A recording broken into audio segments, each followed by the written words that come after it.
Neymar মাঠে নামবেন কি না বা কতক্ষণ খেলানো হবে সাফ জানিয়ে দিলেন ব্রাজিল কোচ কার্লো আনচেলত্তি। বন্ধুরা, দীর্ঘ 3 বছরের রক্তক্ষরণ অপেক্ষা আর কোটি ভক্তের প্রার্থনার অবসান ঘটিয়ে অবশেষে ব্রাজিলের সেই আইকনিক 10 নম্বর জার্সিতে বিশ্বমঞ্চে ফিরছেন নেইমার জুনিয়র। আগামীকাল ভোর 4টায় স্কটল্যান্ডের বিরুদ্ধে ব্রাজিলের মহাযুদ্ধের আগে পুরো ফুটবল বিশ্বকে তোল পার করে দিয়েছেন নেইমারের খেলার সময়সীমা নিয়ে এক বিস্ফোরক ও সাফ বার্তা দিলেন মাস্টারমাইন্ড কোচ কার্লো আনচেলত্তি। কিন্তু প্রশ্ন হচ্ছে, এই মাসেরও বেশি সময় মাঠের বাইরে থাকা এই মহাতারকাকে ঠিক কতক্ষণের জন্য খেলানো হবে? আর রাফিনিয়ার ইনজুরিতে ডান প্রান্তে জায়গা পাওয়া 19 বছরের নতুন গতিদানব উইঙ্গার রায়ানের সাথে নেইমারের এই তারুণ্য ও অভিজ্ঞতা যুগলবন্দি কিভাবে ধ্বংস করবে স্কটিশ ডিফেন্সকে? আজ আমরা মায়ামির প্রেস কনফারেন্সে ইনসাইড রিপোর্ট এবং উইঙ্গার রায়ানের টেকনিক্যাল সমীকরণের এক চুলচেরা ও শক্তিশালী বিশ্লেষণ করব। ভিডিওটি শেষ পর্যন্ত দেখুন। চলুন প্রথমে নেইমারকে নিয়ে কোচ আনচেলত্তির সেই রাজকীয় উক্তিটির ব্যবচ্ছেদ করা যায়।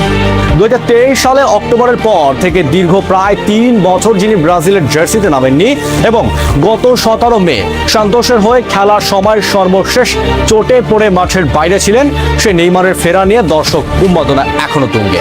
গ্রুপ সিতে সেই ম্যাচ শেষে শীর্ষে থাকা ব্রাজিল আগামীকাল তুলনামূলক স্বস্তিতে নামলেও সবার চোখে থাকবে 10 নম্বরের ওপর। ম্যাচ পূর্ব সংবাদ সম্মেলনে আনচেলত্তি সাফ জানিয়ে দিয়েছেন নেইমার প্রস্তুত। সেই এই সপ্তাহে দারুণ অনুশীলনে করেছে, ম্যাচের জন্যও ভালোভাবে প্রস্তুতি নিয়েছে। তার গুণগত মান দলকে অনেক কিছু দিতে পারে। আর সবচেয়ে বড় ধামাকা হলো নেইমার কতক্ষণ খেলবেন সেই প্রশ্নের জবাবে সরাসরি উত্তর না দিলেও আনচেলত্তি স্পষ্ট করে বলেছেন সে 90 মিনিট খেলার জন্য শারীরিকভাবে সম্পূর্ণ প্রস্তুত এবং কঠোর পরিশ্রম করেছে। অর্থাৎ নেইমারকে শুরু থেকে মাঠে দেখার সম্ভাবনা আজ শতভাগ। যৌক্তিক ব্যাখ্যা বলতে গেলে নেইমারের সেই ফেরার রাতে ব্রাজিলের আক্রমণ ভাগের ডান প্রান্তে কার্লো আনচেলত্তির সবচেয়ে বড় ট্রাম্প কার্ড হতে যাচ্ছেন 19 বছরের তরুণ উইঙ্গার রায়ান। ডান পায়ের ইনজুরিতে রাফিনিয়া ছিটকে যাওয়ায় নির্ভরযোগ্য ব্রাজিলিয়ান গণমাধ্যম গ্লোভো নিশ্চিত করেছে যে আজ রাইট উইঙ্গার হিসেবে শুরু থেকে খেলবেন এই তরুণ তুর্কি। রায়ানের গেম স্টাইল বিশ্লেষণ করলে দেখা যায় তিনি একজন অত্যন্ত আধুনিক ও ক্ষিপ্র গতির ইনভার্টেড উইঙ্গার। বাম পায়ের এই খেলোয়াড়টি ডান প্রান্ত দিয়ে বল নিয়ে যখন বিদ্যুৎ গতিতে বক্সে কাট ইন করেন তখন প্রতিপক্ষের ডিফেন্ডারদের পজিশন ভেঙে যায়। স্কটল্যান্ডের ডিফেন্ডাররা ফিজিক্যালি অনেক শক্তিশালী হলেও রায়ানের পেস বা প্রাকৃতিক গতির সামনে তারা আজ খড়কুটোর মতো উড়ে যেতে বাধ্য। রাফিনিয়ার বদলি হিসাবে আগের ম্যাচগুলোতে রায়ান যে কার্যকারিতা দেখিয়েছেন সেটাই তাকে আজ ব্রাজিলের মূল স্কোয়াডে জায়গা করে দিয়েছে। তাহলে মাঠের ভেতরে নেইমার ও রায়ানের জুটির সমীকরণটা কেমন হবে?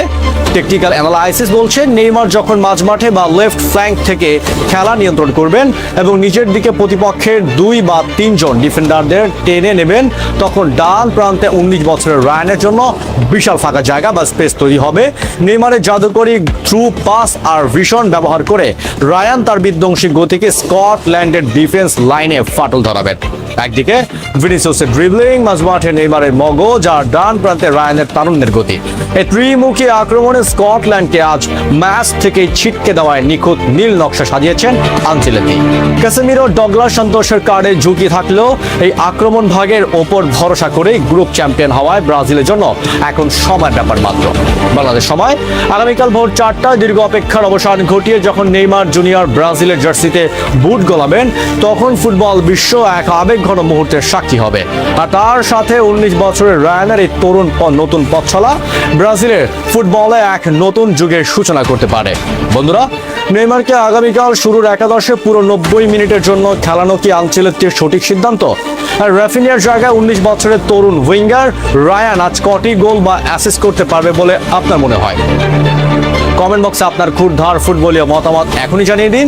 2026 বিশ্বকাপের প্রতিটি ম্যাচ, নেইমারের লাইভ আপডেট এবং ইনসাইড টেকনিক্যাল বিশ্লেষণ সবার আগে পেতে আমাদের চ্যানেলটি সাবস্ক্রাইব করুন। ধন্যবাদ।